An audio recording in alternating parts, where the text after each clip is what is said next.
এ হলো আমাদের নতুন বাজার, রায়পুর উপজেলার নতুন বাজার এলাকায়। এই ছেলেটি প্রতিদিন ভোরবেলায় নতুন নতুন তাজা পুকুরের মাছগুলো, ছোটো ছোটো মাছগুলো বিক্রি করতে নিয়ে আসে। আজকেও সে অনুরূপ বিক্রি করতে বসছে। যে ভাইয়া, আসসালামু আলাইকুম, ভালো আছেন?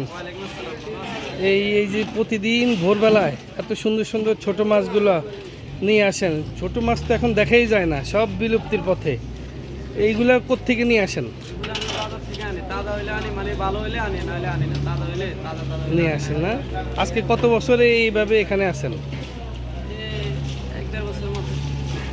আবার এই বিক্রি করে আবার চলে যান? যে আপনাকে অনেক ধন্যবাদ।